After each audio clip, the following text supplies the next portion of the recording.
Really, spending time with yourself is a powerful way to connect to your intuition because that internal voice gets louder. The conversation that you have with yourself as you start to self-discover and self-actualize and asking yourself, am I the person who I want to be? Am I good at the things that I want to be good at? Am I proud of myself? Those are the questions you start to ask when you spend your time by yourself.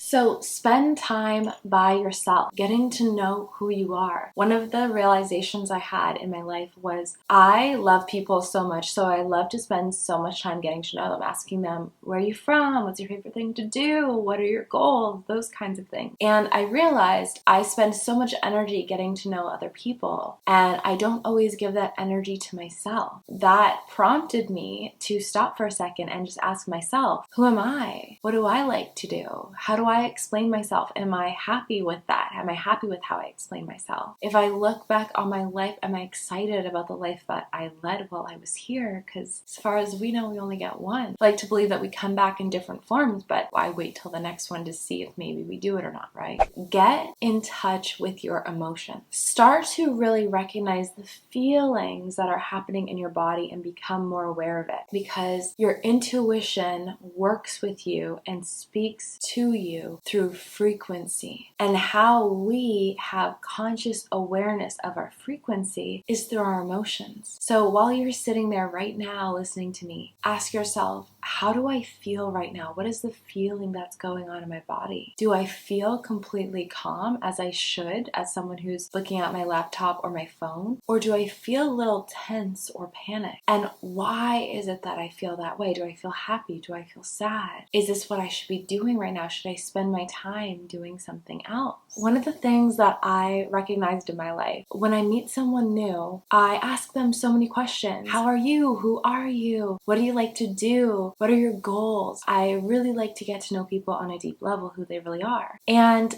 I realized that I ask so many questions to find out about other people while forgetting to ask myself those questions. I love to get to know other people on such a deep level. But how often do we spend time with ourselves, getting to know ourselves on a deep level? And wouldn't you agree that the deeper that you know yourself, the deeper you can actually get to know other people, because you recognize which depths are there. So I really enjoyed my time spending time by myself and seeing what thoughts bubbled up to the surface, because there's always so many thoughts happening, but which ones really catch your attention? And I think it's those thoughts that are telling us which step to take next, or helping us feel out if something is right or wrong. That's our intuition communicating with us. And we can only hear it when we're silent enough to listen. And that doesn't happen when we're having a conversation with other people. That only happens when we're having a conversation with ourselves, or even spending time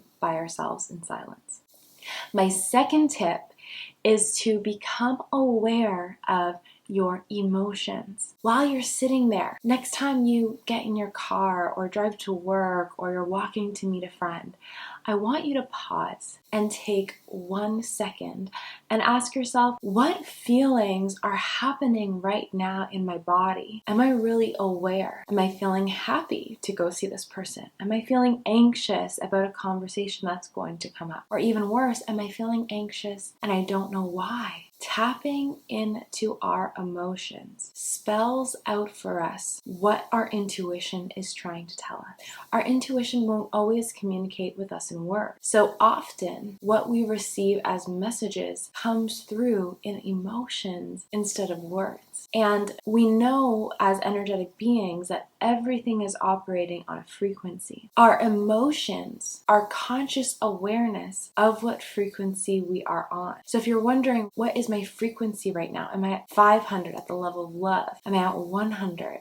Pain and sadness. What emotion am I currently in? And if it feels low or dense or not fun, that means you're at a low vibrating frequency, and you can only attract to you what else is vibrating at that frequency. When you start to move up the ranks to a part where you have a feel-good emotion in your body, you know that you're spending most of your day in a high vibration. When you're at that high vibration, you can attract to you other things that are high vibe, good things, money, amazing people, opportunities. You might think of something like, oh, I wish I had ice cream. and then boom, you're walking down the street and there's an ice cream truck right there. Really think about what are the emotions that are happening in your body, because your intuition might be telling you to move forward or to stay away based on how you're currently feeling. My third tip for tapping into your intuition is meditating. How I meditate is a little different, and part of my morning ritual is to sit there and check my messages. When I go sit down and I go into silence, that's when ideas start to come to me. That's when things that I never would have thought about if I was just brainstorming and mapping things out actually come to me. And how I look at it is it's that my higher self or my guides have messages for me. When I'm busy throughout the day, they don't get to deliver them. So when I take that 5 to 10 minutes to check my voicemails, that's when I get to download all the fun and exciting things that I'm going to do with my life. And that's how my life has become what it is, where I get to travel and teach groups of people, and every single day is different because every morning I make a different choice. I choose to make tomorrow different than it was today or yesterday. When I was at a job where I was doing the same thing every day, making the same amount of money, seeing the exact same people, doing the exact same things, I didn't let my past define my future. I didn't say, well, I did this last week and the week before, so that's how next week has to be. I made the decision that next week can be different, and so it was. So when you're tapping into your intuition, know that the people around you won't always agree, and oftentimes it won't even seem logical. But if it feels fun, it feels light, and you feel like it's for your highest good and the good and well-being of other people around you, then I'm willing to bet that you're on the right track and it is your intuition speaking to you. The code of the universe is growth. Grass doesn't have to force itself or watch a webinar to know how to grow into a bigger blade of grass. And it's the code of the universe that you continue to grow and grow and grow. And when you're making choices and decisions that not only allow you to expand, but are for the greater good of others around you, that's when the universe tunes in and jumps into whatever you're manifesting and helps you take it to the next level, helps you grow, helps you expand, helps really cool opportunities come into your life. If you are going to try one of these tips to tap into your intuition, leave me a message below. I'm so excited to see when you guys implement this. In the last video, someone was telling me that they watched the video a couple of times to really get in the wisdom, and that made me feel so good. And by the way, watching things over and over and over again is actually such a great way to get more out of it. So I encourage you to watch these videos over and over and over again, because the first time you listen to something, you might be at one level of awareness, but then when you've increased your awareness through listening to it, then when you come back again, you'll hear that there was something there that didn't seem like it was there before. And that's the magic of continuing to achieve mastery and get better and better at what you do. So I love you so much. Make sure to hit the subscribe button below and click the bell so that you get notified when I come out with new videos. Also, if you can think of somebody that you love that could really benefit from tapping into their intuition, then share this video with them. Say, Reese told me to send this video to someone I love you, so here you go. And I'm so excited that you're here. Thanks for hanging out with me, and I will see you in the next video.